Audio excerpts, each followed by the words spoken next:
It's Monday, May 19th, 2025, and time for your Monday market update. Thanks for watching. Let's take a quick look at our McHenry County numbers for the last 7 days, and then we'll dive into it.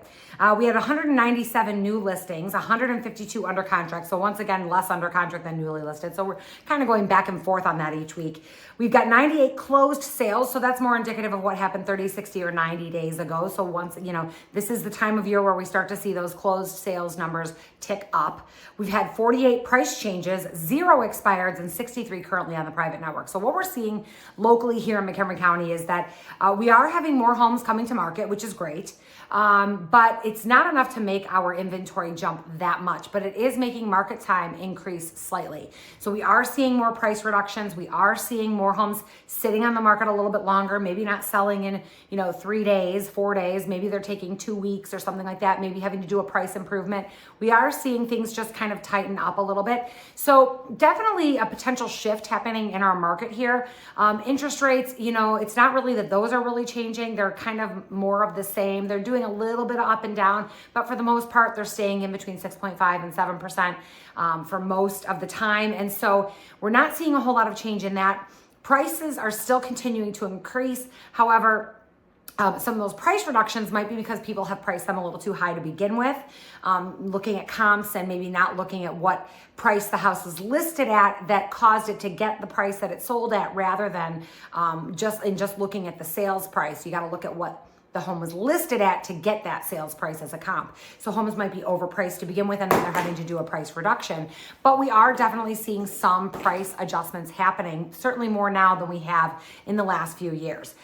We are seeing prices, like I said, continuing to go up, but they're tapering out. So maybe they're not going up as much as they had in the past couple of years. So what is happening? Well, again, slightly more inventory is causing part of that. I also think we're starting to see the signs of a recession. We're seeing more people struggling with bills, struggling to get out of debt. We're seeing people that are just feeling a little bit tighter. We know that inflation has had an effect with, groceries being more expensive than they have been ever before. And so that is causing people to tighten their belts a little bit. And we are seeing the economy retract a smidge. And I think that that's probably affecting our home prices and sales more than anything else. Because again, now 197 new, that's the highest number we've seen in a long time. And a lot of those are homes that were on the private network that have now been activated. This is when I would expect to see the most number of new homes hitting the market. And we just didn't have as many go under contract, 152. That's actually about the same as last week. And of course, as always, that new number, some of those have already gone under contract. Some of them have already closed because they were listed on the private network and then were never actually made it to the regular market and then just closed. So some of those are not actually new inventory. Some are purchase price changes. People, cancel and relist their home as new to get that new tag and attract more buyers. So some of those are actually price reductions, but we are seeing a slight shift in our market. It is definitely a time to be very cautious of your list price. If you want to sell, you might have to be a little bit more aggressive with your price. Make sure that your home is absolutely perfect, move-in ready, no projects needed at all, and then your home will still sell for a lot of money. But if you have any projects at all, or if the home is older and maybe things haven't been replaced, like HVAC systems, roofs, windows, those big ticket items, your home might sit on the market for a little bit longer, or you might have to do a price improvement at some point. So we still have a lot of buyers in the market. But we are getting more sellers.